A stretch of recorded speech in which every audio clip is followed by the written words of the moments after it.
वर्ष 2021-22 में समग्र शिक्षा अभियान को बेहतर ढंग से लागू करने के लिए डाइट ऊना को प्रदेश में दूसरे स्थान पर आंकते हुए ऑर्डर ऑफ एक्सीलेंस से पुरस्कृत किया गया है। इस बारे में जानकारी देते हुए उपायुक्त ऊना राघव शर्मा ने कहा कि वर्ष 2021-22 में समग्र शिक्षा हिमाचल प्रदेश ने प्रत्येक महाप्रदेश के सभी शिक्षा एवं प्रशिक्षण संस्थानों के कार्यों के निष्पादन हेतु प्रमुख संकेतन बनाए थे, जिनमें मासिक वित्तीय खर्चे, मासिक विजिट, संकुल, खंड, जिला स्तरीय समीक्षा बैठकें, व्हाट्सएप क्विज में छात्रों की भागीदारी, ऑनलाइन उपस्थिति दर्ज करवाना आदि जैसे विषय शामिल रहे। इन सभी केपीआई के आकलन के बाद शिक्षा विभाग ने ऊना डाइट को राज्य में दूसरे स्थान पर आंका है, जबकि मंडी पहले स्थान पर रहा है। राघव शर्मा ने इस उपलब्धि के लिए डाइट ऊना की समस्त टीम को बधाई दी है। वहीं डाइट प्रधानाचार्य देवेंद्र चौहान ने कहा कि संस्थान गुणवत्ता पर विशेष ध्यान दे रहा है और ये प्रक्रिया आगे भी जारी रहेगी। इस वर्ष ऊना दूसरे स्थान पर रहा है तथा अगले वर्ष सभी हितधारकों के सहयोग से जिला ऊना प्रदेश में पहला स्थान हासिल करने का प्रयास करेगा। चौहान ने डाइट फैकल्टी, बीईओ, बीपीओ, सभी खंड समन्वयकों को बेहतर कार्य के लिए बधाई दी है। हिमाचल प्रदेश में समग्र शिक्षा अभियान के अंतर्गत जिला ऊना को वर्ष 21-22 के जो हमारे की परफॉर्मेंस इंडिकेटर्स होते हैं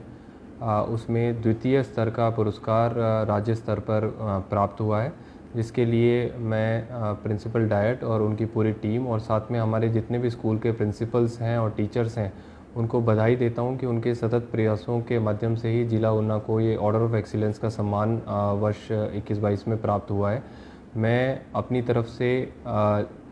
हेड ऑफ समग्र शिक्षा अभियान की कैपेसिटी में डाइट से और हमारे सभी प्रिंसिपल साहिबान से और टीचर से अपील करता हूं कि इस वर्ष भी हम पिछले वर्ष की तरह ही जो हमारे की परफॉर्मेंस इंडिकेटर्स हैं उनके ऊपर जो है वो मेहनत से काम करें और ज़िले को इस वर्ष जो है वो प्रथम लाने का प्रयास करें। मैं आशा करता हूं कि आप सभी जो हैं इस प्रयास में हमारा साथ देंगे और डाइट की टीम का सपोर्ट करेंगे, जिससे कि हम इस वर्ष और भी इम्प्रूवमेंट करके ज़िले को राज्य स्तर पर प्रथम स्थान पर ला सकें। जिला शिक्षा एवं प्रशिक्षण संस्थान ऊना को अभी हाल ही में inter DIET sports and cultural meet में माननीय शिक्षा मंत्री हिमाचल प्रदेश सरकार श्री गोविंद सिंह ठाकुर जी के कर कमलों द्वारा पिछले वर्ष के केपीआईज की परफॉर्मेंस इंडिकेटर्स, जिसमें प्री प्राइमरी से लेके और सेकेंडरी तक की कक्षाओं के विभिन्न आयामों को समग्र शिक्षा के, जिसमें ई संवाद ऐप पर आप अटेंडेंस लगानी हो, व्हाट्सएप क्विज हो, रेमेडियल टीचिंग हो, एनआरएसटी सेंटर्स के बच्चों को टीएलएम और अन्य सुविधाएं उपलब्ध करवानी हो, चाहे सीडब्ल्यूएसएन के बच्चों को मुख्य धारा में जोड़ने का कार्य हो और अन्य training in service pre service training का कार्यक्रम हो, उसमें प्रदेश भर में द्वितीय स्थान मिला है, जिसके लिए मैं जिलाधीश महोदय जो कि समग्र शिक्षा के जिला अध्यक्ष भी हैं उनको उनके दिशा निर्देशों को deputy director higher, deputy director elementary और डिप्टी डायरेक्टर इंस्पेक्शन कैडर, इन सबके सहयोग एवं मार्गदर्शन और विभिन्न विद्यालयों में कार्यरत हमारे प्रधानाचार्य,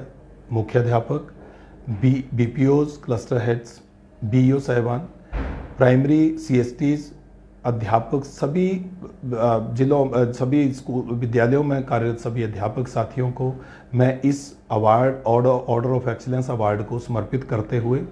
आग्रह करता हूं कि आगामी वर्ष में भी हम इसी प्रकार से एक दूसरे के सहयोग से शिक्षा की गुणवत्ता को सुनिश्चित करने के लिए समग्र शिक्षा के विभिन्न आयामों को समय रहते पूरा करके प्रदेश भर में प्रथम स्थान प्राप्त करें। जिलाधीश महोदय ने भी अपने संदेश में सभी अध्यापक साथियों को और विद्यालय प्रमुखों को बहुत बहुत शुभकामनाएं दी हैं, बहुत बहुत बधाई दी है। मैं यही कहना चाहता हूं कि आइए सब मिलकर शिक्षा के क्षेत्र में इन प्रयासों को और सघनता के साथ और दृढ़ता के साथ आगे लेके चलें ताकि शिक्षा की गुणवत्ता जो सुनिश्चित की जा सके। आप सभी का बहुत बहुत धन्यवाद। लाइव टाइम्स टीवी के लिए चिंतपूर्णी से अमन शर्मा की रिपोर्ट। मंडी लोकसभा के मुद्दों पर कांग्रेस, भाजपा और आप के बीच बड़ी बहस। दिनांक 25 अप्रैल साय 4 बजे से। स्थान शेरी मंच मंडी। लाइव प्रसारण फेसबुक, यूट्यूब और ट्विटर पर एक साथ, जहां जनता का पक्ष रखेंगे मनोज ठाकुर और मुकुल देव वृक्षपति। डिबेट, ऑनलाइन वोटिंग और जनता को सवाल पूछने का मौका। ज्यादा जानकारी के लिए संपर्क करें